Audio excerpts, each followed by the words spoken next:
All right, good afternoon. I'm Minnesota Management and Budget Commissioner Erin Campbell, and with me today are State Economist Dr. Becker and State Budget Director Anna Mingi. Together, we will present the February 2025 Budget and Economic Forecast. I want to begin by acknowledging the hard work of Dr. Becker and his economic analysis team, pulling together an economic forecast during a time of significant change and uncertainty at the federal level. I also want to thank Anna Mingi and our budget team for their work developing the budget outlook, as well as the many other staff at MMB and in our partner agencies who provided the information necessary to present this budget forecast. Minnesota is one of 14 states that show a 4-year window into our state's budgetary and economic outlook in our twice-yearly forecasts. We analyze a large amount of data to develop our forecasts, which represent the best financial projections we can provide based on the information available when we prepare them. In this forecast, we continue to refine our projections for the budget years, FY 26-27, which will provide essential information policymakers can use for developing the next state biennial budget. And we also update our projections for the planning years, FY 28 and 29. Finally, I want to underscore that, like other states, we are closely monitoring unprecedented changes at the federal level, changes that are still very much in flux. We are still getting a sense of federal policy direction under the new administration, and there are many key details we don't know yet, including the impact of any future congressional funding decisions, which could have major implications for the national and state economy, as well as for the Minnesota's budget. After our presentation, we'll be happy to take your questions. For the budget biennium FY 26-27, the overall picture remains largely unchanged from what we presented in November, with the main difference being a widening gap between the forecast expenses and revenues. The projected balance at the end of FY 26-27 is now $456 million, which is $160 million less than our previous estimates. This means we will have less money to carry over into fiscal years 28-29, where we continue to forecast a deficit now totaling just under $6 billion. A common theme you'll pick up on today is the projections for both revenue and spending are higher, largely because of the impact of inflation. While individual income and sales tax revenues are a bit higher than previously estimated, those gains are offset by higher spending, driven by growth in our two largest segments of our budget, education and healthcare. As I mentioned earlier, unknowns regarding federal policy changes and their impacts introduce considerable forecast risk, which Dr. Becker will say more about in a few minutes. This slide shows the projected FY 26-27 budgetary balance in this forecast in the middle column compared to the November forecast estimates on the left. The column on the right shows the difference between the two. At the top of this slide, you'll see that the beginning balance is $10 million less than we projected in November. That is because we now project the ending balance for FY 24-25 to be just slightly lower than we'd previously forecasted. The projected balance at the end of fiscal years 26-27 appears under the lowest horizontal line. As you can see, we now forecast a positive balance of $456 million, again, $160 million less than we'd forecasted in November. At the bottom of the slide, you can see what the balance would be if we did not include discretionary inflation in the totals. Discretionary inflation consists of the estimated cost to maintain current service levels, and it's important to note that the 2025 legislature would first have to appropriate those funds. The increased levels of spending do not automatically go into effect under law. If inflation were not added to those line items, we would expect to end fiscal years 26-27 with a balance of $1.6 billion, which is $59 million more than estimated in November. That increase occurs because the cost of discretionary inflation to maintain the current service levels has grown since November by $219 million. So when we remove discretionary inflation, the available resource appear greater than forecast in November. Any unspent balance from FY 26-27 rolls over to the next biennium, meaning any new spending in this upcoming legislative session would reduce the amount available to soften the projected deficit in FY 28-29. By now, you've probably become familiar with the format of this slide, which looks very similar to November, but it has been updated for this forecast. We'll start with the dark blue bar farthest to the left. This shows the $3.7 billion projected balance in FY 24-25 that we expect will carry forward, becoming our starting balance in 26-27. Moving to the next set of blue columns, our starting balance of $3.7 billion in FY 26-27 is reduced by the size of our structural imbalance, or the amount that our spending in FY 26-27 exceeds revenues. This reduces a projected balance at the end of FY 26-27 by $2.1 billion. When you include an estimated $1.1 billion in spending for discretionary inflation, we're left with a balance of $456 million at the end of FY 26-27. If left unspent, that balance would be available to carry forward into FY 28-29. So we'll move over to the yellow columns on the right, which represent FY 28-29, again, where we've got a starting balance of $456 million.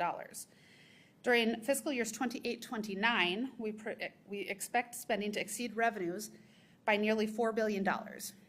When you add $2.5 billion in discretionary inflation to the mix, we're left with a projected deficit of just under $6 billion. That is about $845 million more than we had projected in November. Now, this doesn't show up on the slide, but if we remove inflation from the estimates, we would show a projected deficit of $2.4 billion in fiscal years 28-29, which is $393 million more than we'd anticipated in November. Constitutionally and statutorily, Minnesota is required to enact a balanced budget for the coming biennium, which in this case will be for fiscal years 26 and 27, where we do still estimate a small surplus. But as you can see, spending decisions made this legislative session will have impacts on the planning years where we anticipate significant challenges. On top of that, changes underway at the federal side could significantly impact the outlook that we are presenting today, including how much we ultimately have to work with from a budgetary perspective. With that, I'd like to invite State Economist Dr. Becker to the podium to cover our economic and revenue outlook.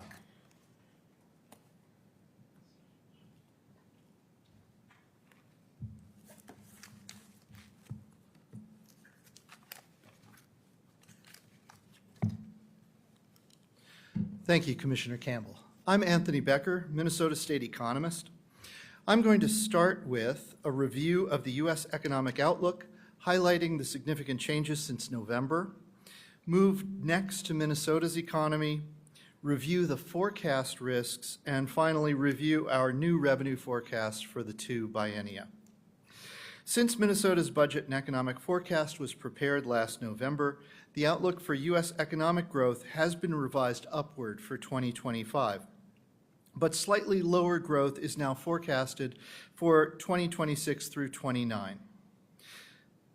We've also seen significant upward revisions in the forecasts for inflation in both 2025 and 26 in all of the major price indices. Key interest rates are expected to remain above the November forecast levels, as the Federal Reserve is now projected to hold off on rate cuts because of rising inflation. Minnesota's economy is predicted to remain strong in the near term with a continued tight labor market, low unemployment, and rising real wages. At both the national and state levels, there is significant uncertainty surrounding trade, fiscal, and immigration policies. These uncertainties contribute to substantial downside risks through all the years of the forecast. Our macroeconomic consultant, S&P Global Market Intelligence, released their baseline forecast to us on February 10th, 2025. They assumed a 10% universal tariff, 20% tariff on China, and a 25% tariff on steel and aluminum imports. They did not include any retaliatory tariffs in their assumptions. We now have higher tariffs, including tariffs on Canadian and Mexican products, though the Mexican product tariff has been stayed, apparently for 1 month, along with substantial retaliatory tariffs in place or soon to be implemented from major trading partners. These are not included in the forecast. SPGMI's baseline forecast assumes that the Federal Reserve will lower interest rates once in 2025 and then pause further rate cuts until 2026. However, if inflation persists or even increases, the Fed may not lower its target interest rate as much as assumed in the baseline forecast. SPGMI assumes that current federal personal income tax policies are extended beyond their scheduled 2026 expiration. For corporate taxes, they assume the tax rate will be reduced to 15% from the current 21% for corporations that produce domestically. In addition, they assume increases in or suspension of the debt ceiling as needed. Finally, SPGMI has reduced their forecast for net international migration by 500,000 people per year relative to Census Bureau projections for the years 2025 through 28. Please also understand that in addition to the recent tariffs I've mentioned, the forecast assumptions do not incorporate any effects of federal worker terminations, contract suspensions, or interruptions in federal payments. In the first chart, we show the SPGMI forecast for annual growth in real GDP. The Bureau of Economic Analysis, or BEA, now estimates that real GDP grew at an annual rate of 2.3% in the fourth quarter of 2024, substantially faster than they had assumed it would in their November forecast. SPGMI predicts that some of that momentum will carry into 2025. As a result, the forecast for 2025's GDP growth is now 0.3 percentage points higher than it was in November. The February 25 baseline forecast assumes that the administration's trade and immigration policies all contribute to higher inflation in 2025 and 26. As a result, interest rates are forecast to remain higher for longer than previously. Higher borrowing costs and a stronger U.S. dollar are expected to constrain growth by reducing private investment, net exports, and some forms of household consumption. Consequently, SPGMI's forecast for real GDP growth has been revised downward in each year from 2026 through 2029. This chart shows SPGMI's forecast of annual inflation rate as measured by the Consumer Price Index, or CPI. The U.S. inflation rate, as measured by both the CPI and the Federal Reserve's preferred measure, the Core Personal Consumption Expenditure Index, Core PCE, are forecast to rise in 2025. The CPI in January was 3.3% higher than 1 year earlier. Also in January, year-over-year core PCE inflation was 2.6%. Progress on lowering core PCE inflation has stalled since June, when it was also 2.6%. The current baseline forecast depends on the Federal Reserve's ability to further curb inflation. SPGMI projects CPI inflation will remain elevated at an annual rate of about 3% through 2026, before falling closer to 2% for 2027 through 29. Core PCE inflation is forecast to also remain elevated through 2026, before falling to the Federal Reserve's 2.0 target in 2027 through 29. Here we show the federal funds rate and the 30-year fixed mortgage rate. SPGMI now predicts only one rate cut in 2025, with further rate cuts paused until mid-2026. In November, they had projected multiple rate reductions over the next 2 years. The federal funds rate and other interest rates, like the 30-year fixed mortgage rate, are closely but not perfectly related. When the Federal Reserve raises the federal funds rate, it puts upward pressure on mortgage rates by increasing banks' borrowing costs. Mortgage rates and other long-term rates also respond to lenders' inflationary expectations. In this forecast, because of a higher federal funds rate and higher inflation expectations, SPGMI forecasts the 30-year fixed-rate mortgage will remain above 6% into 2027. If inflation rises above the forecasted levels, the Federal Reserve may act less aggressively in lowering interest rates than assumed in this baseline. Higher interest rates would tend to reduce private investment, both business and residential, and some forms of consumer spending, dampening GDP. Turning now to the Minnesota outlook. A crucial variable influencing Minnesota's individual income tax liability is total wage and salary income. As employers face increased competition to fill open positions and businesses make investments in technologies that enhance productivity, wage and salary income per worker is expected to continue to increase. While our estimates for wage growth in 24 and 25 are little changed since November, our forecast for wage and salary disbursements in 2026 is 1.2 percentage points higher than we had forecasted in November. This results mostly from higher inflation in 2025. The demographic reality of Minnesota's baby boomers aging out of the workforce and the assumed limits on international migration, coupled with the state's already high labor force participation rate, will continue to limit employers' abilities to add jobs. The state's labor market has cooled somewhat from the record low unemployment rates and record high job vacancy rates that we experienced over the past 3 years. The unemployment rate in Minnesota remains low at 3.3%, 0.8 percentage point below the U.S. rate in December. Although the unemployment rate has increased slightly over the past year, this is still a low unemployment rate compared to our history, and Minnesota still has a tight labor market, with 16 job openings for every 10 unemployed workers in the state. I'd like now to highlight some forecast risks, or things that may push the true path, or push the actual path of GDP and incomes off of the baseline forecast. First, SPGMI's February outlook does not fully incorporate potential tariffs or trade policy uncertainties. Tariffs have the potential to cause additional inflation, which would likely trigger a response from the Federal Reserve in the form of higher interest rates or delayed lowering of rates. These higher rates would tend to suppress private investment, both residential and non-residential, and consumers' purchases of big-ticket items, such as motor vehicles and some durable goods. Further, policy uncertainty can cause businesses and consumers to be less willing to take on debt, which could also reduce investment and consumption. Second, policy changes and uncertainties at the federal level introduce important forecast risks through employment. The projection for federal government employment has changed considerably in recent weeks, but is not yet accounted for in this forecast. The spillover effects of federal spending pauses and contract terminations are also not accounted for in this forecast.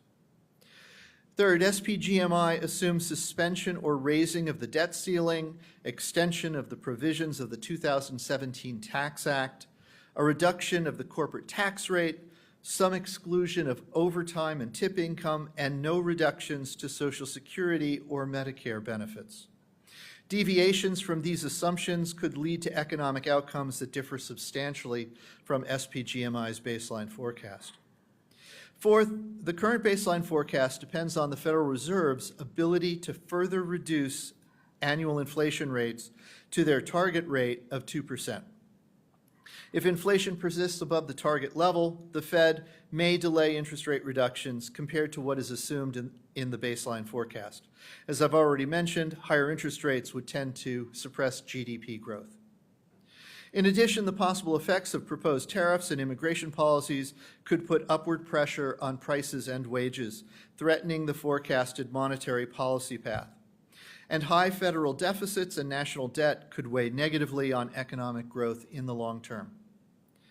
Finally, with 28 months remaining until the end of the 26-27 biennium, even small changes in the assumed rates of growth in important revenue sources can generate large changes in the revenue outlook for this biennium. Moreover, uncertainty in federal policies, coupled with the difficulty of projecting long-range economic conditions and taxpayer responses to law changes, warrants caution when using forecasts for the FY 28-29 biennium. There are some potential upside risks in this forecast. If the administration does not fully implement its proposed tariffs, or if it rescinds some of the announced tariffs, there would be less inflationary effect. There is some upside risk that the fiscal stimulus from promised tax cuts and exclusions would add to real GDP growth.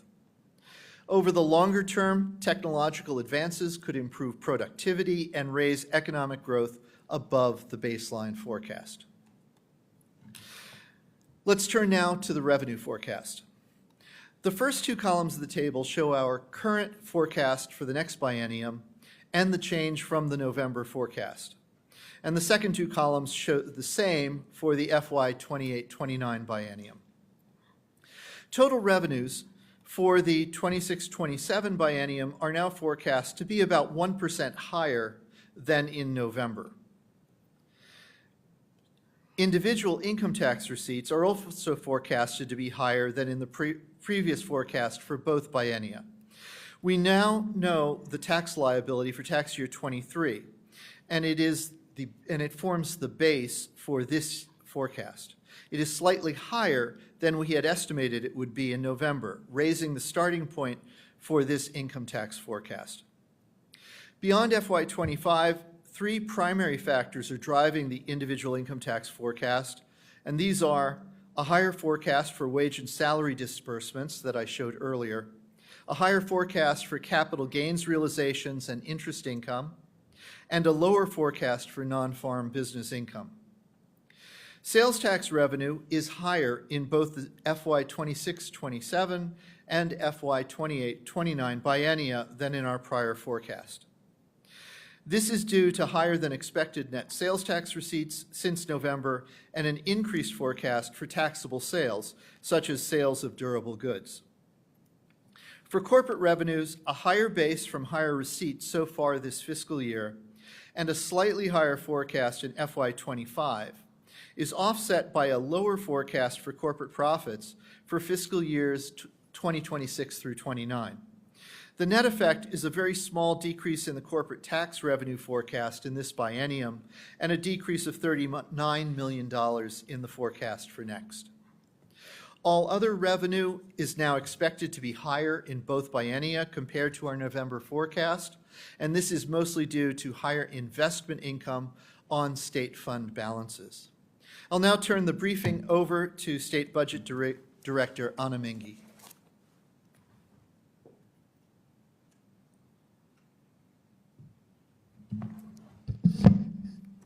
Thank you, Dr. Becker, and good afternoon, everyone. Excuse me. I'm Anna Mingy, State Budget Director at Minnesota Management and Budget, and today I'm going to walk through changes in the state spending forecast. This slide is a table that you may be familiar with, which outlines anticipated changes in general fund spending in the budget biennium of fiscal years 2026 and 27, as well as upcoming planning years of 2028 and 2029. If you look at the very bottom of the table, you can see that total spending is projected to exceed our November estimates by $790 million in 26 and 27, and $960 million in 2028 and 2029. So let me walk you through the table to give you a sense of what's contributing to this change. The top line, E12 education, historically the largest area of spending in the general fund, is expected to be $198 million above November estimates in the first biennium and $339 million higher in the tails. And this is driven by increases in both general education as well as special education. In general education, spending is higher than previously anticipated due to a higher forecast of pupils, students showing up for school across the state, and increases in the basic formula allowance resulting from higher inflation. In addition, special education spending is higher than we previously expected, as school districts spend more on things like wages and transportation to provide services to students. On the next line, Health and Human Services spending is also above previous estimates, in this case by $338 million in the first biennium and $359 million in the second. This forecast reflects additional costs resulting from a population with more complex healthcare needs. Higher long-term care spending contributes $186 million higher cost in the first biennium and $157 million in the planning years due to changes in long-term care rates and caseload. As you may recall, most disability waiver rates are increased every 2 years to account for inflation. This forecast assumes larger inflationary adjustments for those services than we previously projected. We have also seen faster growth in the use of these services than we assumed in November. Another driver of the change in Health and Human Services spending is higher utilization of weight loss drugs, which is expected to increase MA spending by $80 to $90 million per biennium. The forecast at this point doesn't assume sort of any longer-term savings that may accrue to the program, and is instead focused on the near-term known impacts to our managed care contracts. On the next line, you can see property tax aids and credits spending is slightly above previous estimates.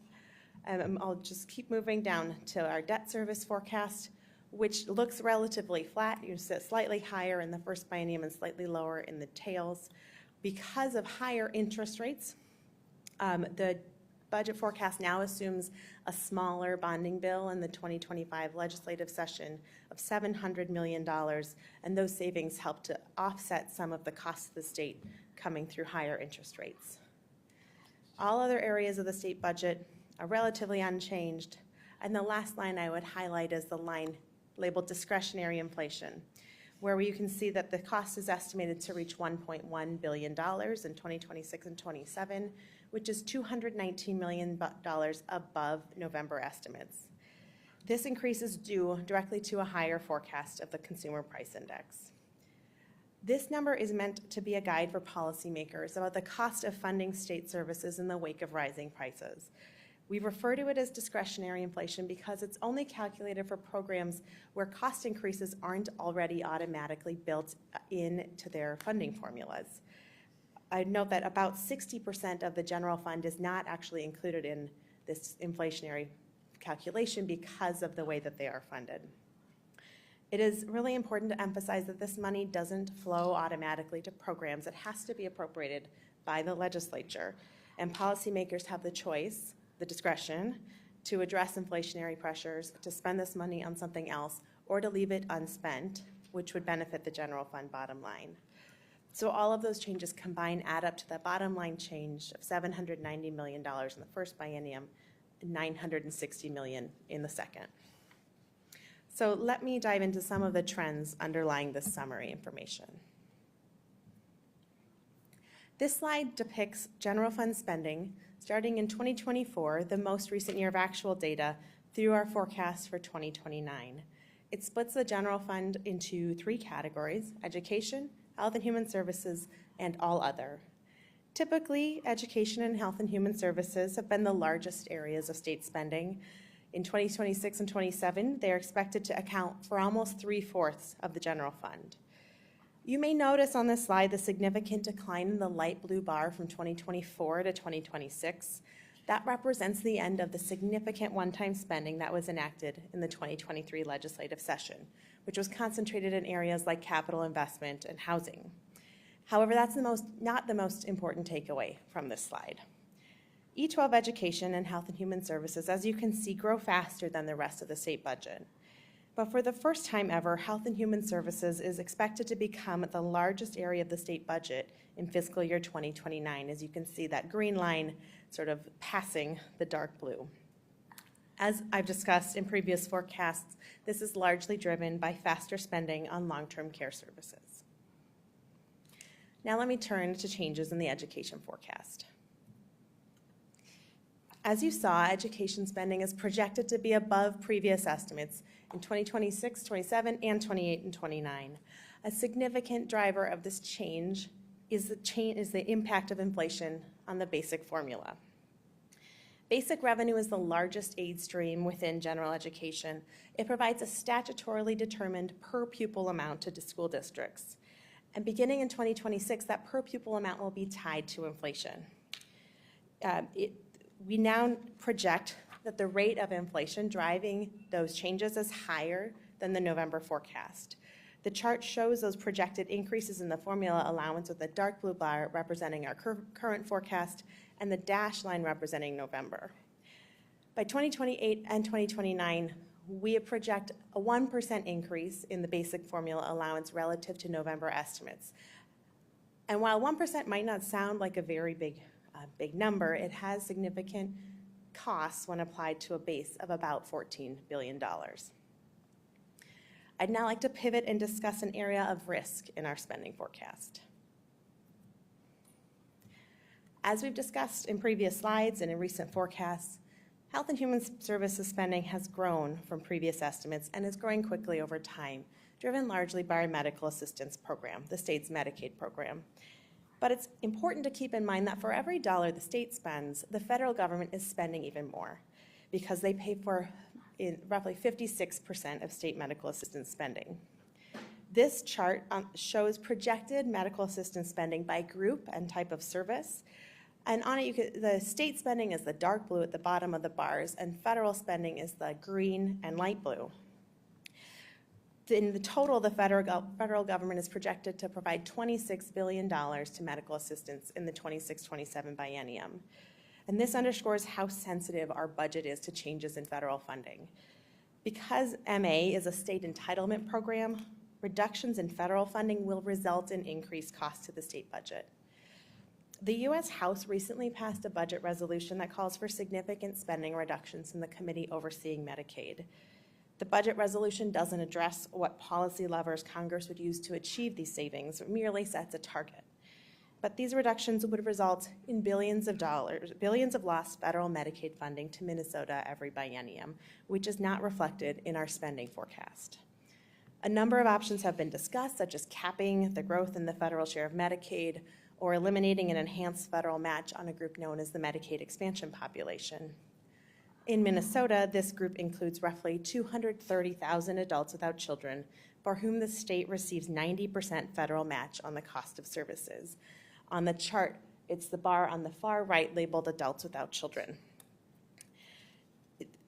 For this group, the federal government covers 90% of the cost versus 51% for other groups. The difference between the 51 and the 90% is called the enhanced match. And in 26 and 27, eliminating the enhanced match in services for adults without children would result in a $2.4 billion hit to the state budget. This forecast assumes no reduction in federal Medicaid funding at this time because the actual congressional action is unknown. However, the chart demonstrates the extent to which our state budget is reliant on federal Medicaid dollars for all of the services we provide to this program. With that, I will turn it back to the Commissioner to discuss our long-term budget outlook.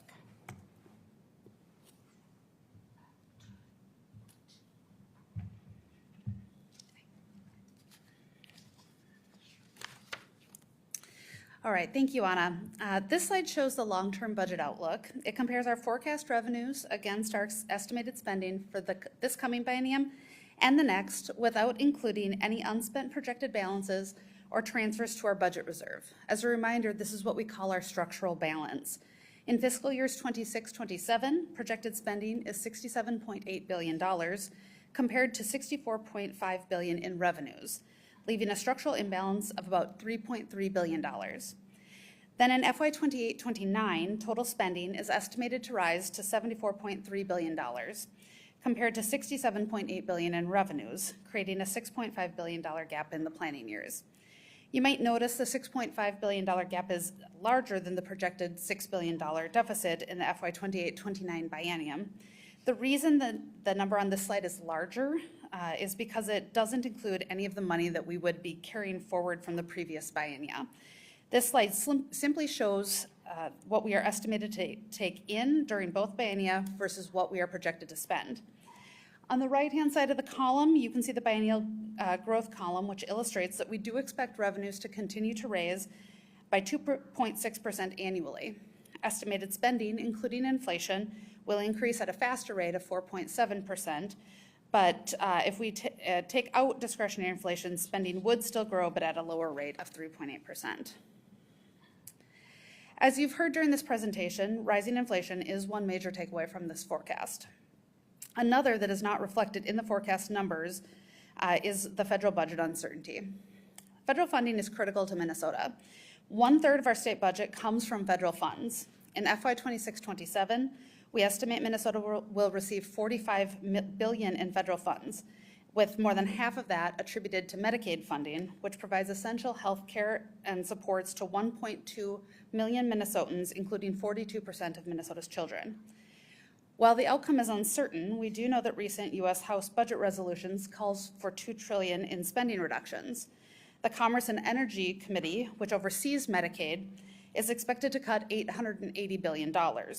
How much of that will come from Medicaid is unclear, but it could range from $600 billion to the full $880 billion.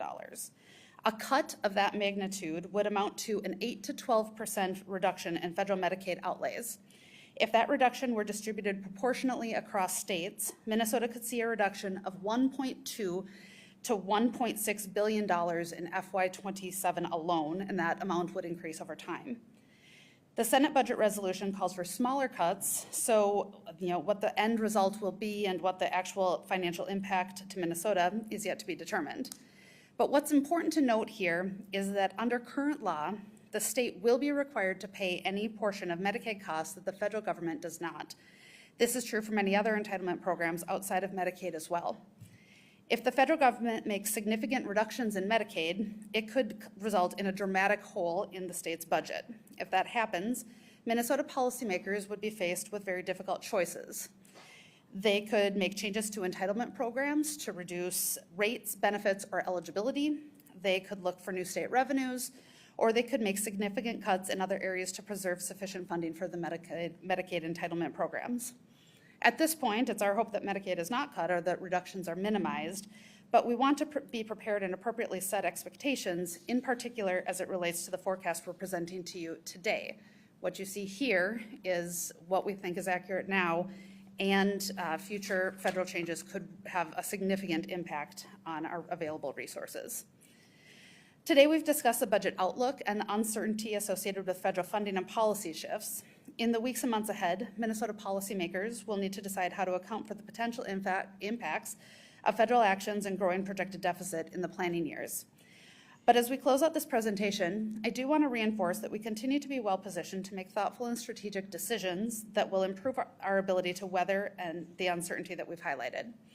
As a starting point, we have the benefit of a strong foundation of fiscal planning in Minnesota. The last several forecasts have reflected positive balances in the budget biennia, in part because policymakers had the foresight to leave considerable resources on the bottom line over the last several years. Our 4-year budget and economic forecasts provide information to policymakers that help them understand where anticipated spending growth and revenue do not align, giving them time to understand risks and identify solutions. Between these forecasts, we continue to watch for significant changes through monthly revenue updates and close monitoring of federal actions, along with our quarterly economic and budget updates. And our nation-leading budget reserve policy means that our reserves are fully funded. Keep in mind, those reserves are designed to be a temporary source of funding in the wake of a major unexpected drop of state revenues after a budget has been set, buying policymakers time to make the necessary adjustments to bring the budget into balance. While we don't expect we'll need to tap into those reserves, it is a welcome safety net given the potential uncertainty we're facing. It is more important than ever that policymakers give careful consideration to the factors driving state revenues and spending today, along with anticipated federal funding and policy shifts, in order to shape a state budget that will not only meet Minnesota's needs in the coming biennium, but also set us up for success for years to come. And with that, we're happy to take questions. Uncertainty on your state, what this is, have you ever seen anything like this before where the forecast could change, like you need another forecast during session, actualize that? I think that, I mean, we've chosen to highlight the uncertainty because it does feel really significant in this moment. And you can see how things are changing on a daily basis. That makes it increasingly difficult to understand where things are headed. We are well positioned right now with our monthly budget updates and our quarterly economic updates to provide update to the public and legislators on a regular basis about where we think things are headed. So at this point, we just don't know enough to suggest that we would be having an extra forecast at some point during the year. We will watch the monthly and quarterly updates, and if the need arises, we'll have that conversation. But say if the federal government acts, that's a pretty discrete, I mean, we understand what that number is, and we wouldn't need a forecast to help us understand those actions and the impact on the budget.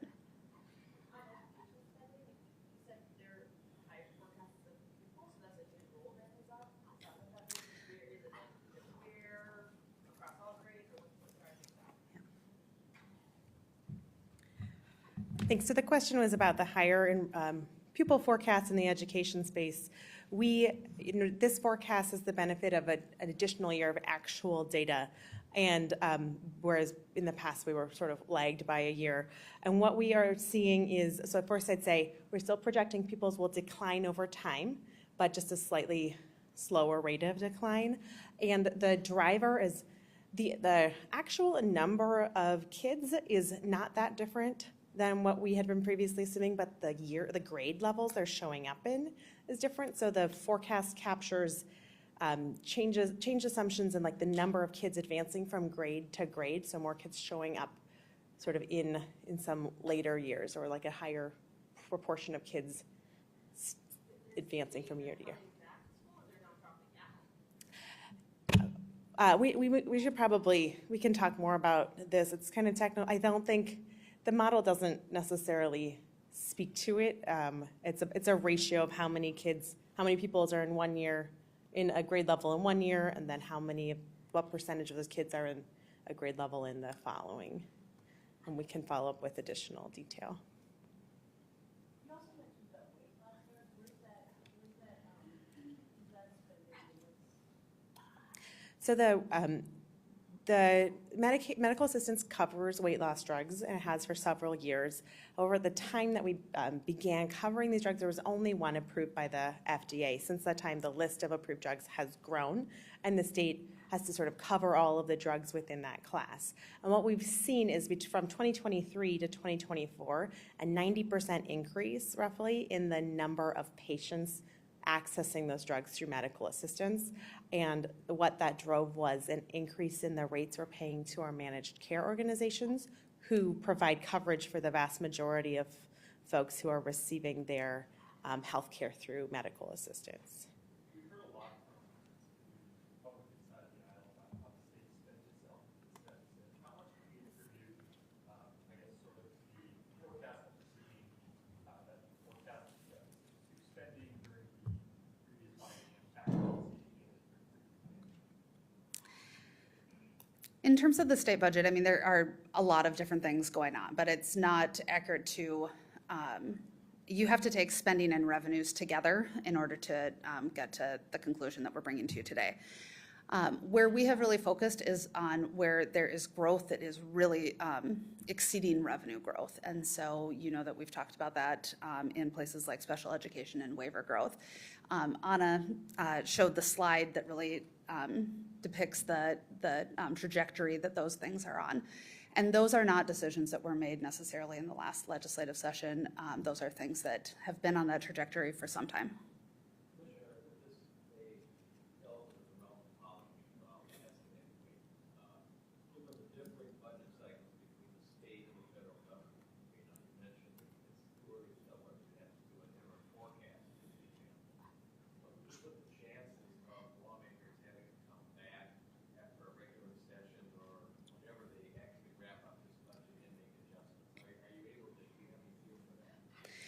Well, the devil will be in the details in terms of when, if the federal government acted, resulting in major losses to federal funds at the state level. The answer to that probably depends on the timing in which those federal laws go into effect. If it affects the 26-27 biennium, then I think that there's a good chance that, depending on the time of year, that folks might have to come back to address that problem sooner than later.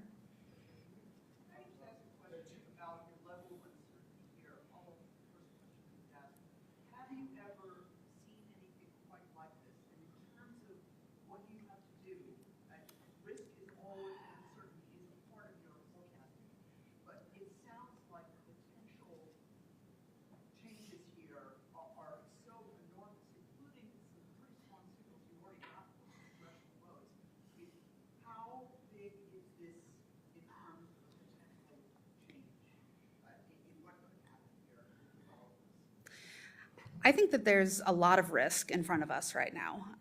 You've got a number of policy actions that, again, sort of change day by day. And then you've got the federal funding reductions. And I think that the risk has to be high just based on the value of those resources to the state budget. That's an enormous amount of money. And if federal action meant that we would lose those resources, the impact to the state budget could really be devastating.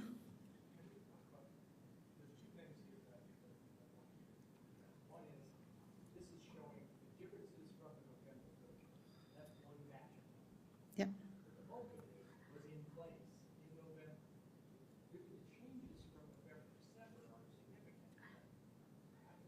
Smaller than we've seen in a lot of forecasts.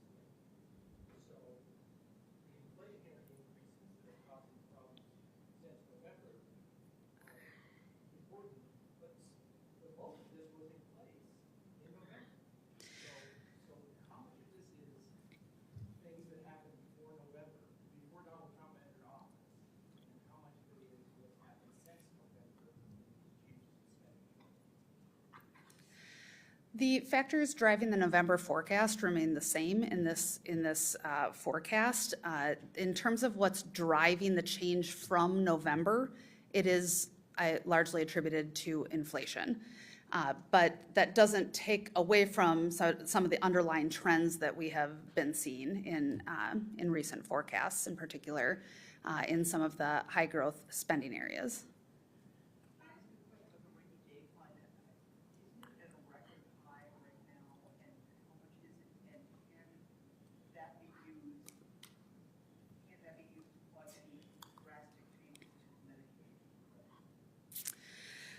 So yes, it is at an all-time high right now. It's about $3.5 billion when we include the cash flow account. And the budget reserve is there for an unexpected downturn in revenues after a biennial budget has been set. And so we would really, from MMB's perspective, suggest that we need to that's meant for a moment where if there was an unexpected downturn in the economy and our state revenues really petered off, then that would be the type of moment where we would suggest the budget reserve is appropriate. I do think that it is. We would tell you that today is not the rainy day.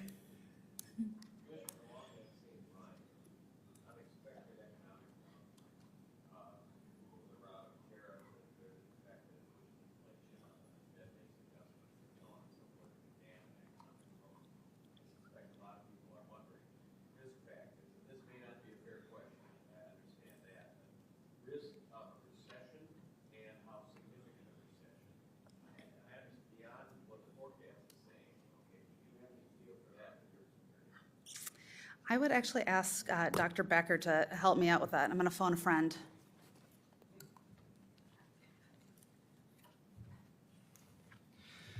So, risk of a recession. Yeah, that's a dangerous question. But let me just say that one of the things that I really appreciate about our macro consultant, SPGMI, is that they give us not just a baseline scenario, but also a pessimistic scenario and an optimistic scenario. And they do not have a recession in their pessimistic scenario based on the February 10th release. Now, it's possible that when we see the release it'll be with us in just a few days. We'll get it next week for the March. That'll be interesting to see if their pessimistic scenario has changed, given the movement on tariffs specifically, as well as some of the proposed changes to federal spending that are out there.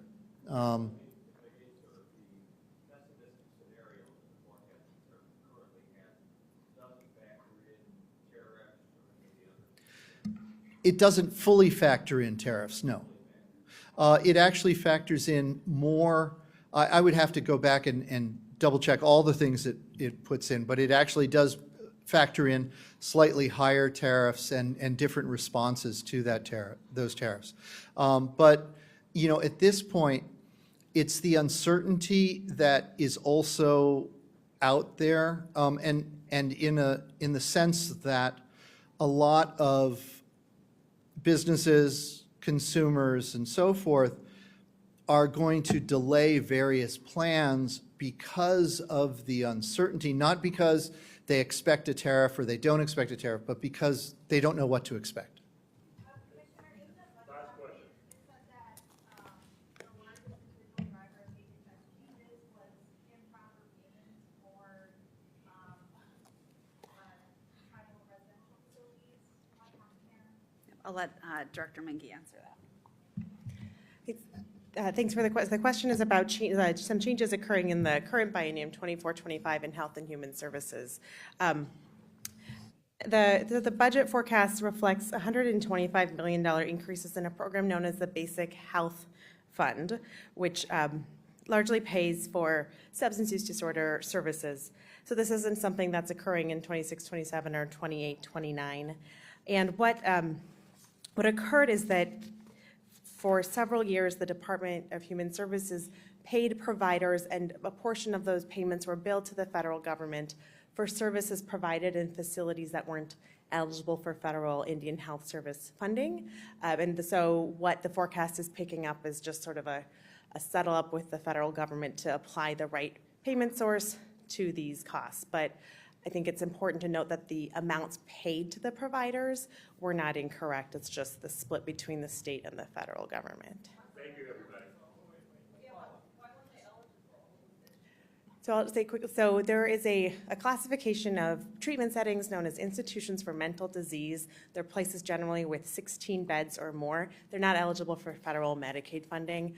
The state actually has a waiver to allow for treatment in these settings if providers meet certain criteria, and that's something we anticipate will happen over time with these providers. So the settle up is, I think, $113 million, and then I think that's in the forecast narrative as well. And I know the governor's here, and I can connect with you after this as well.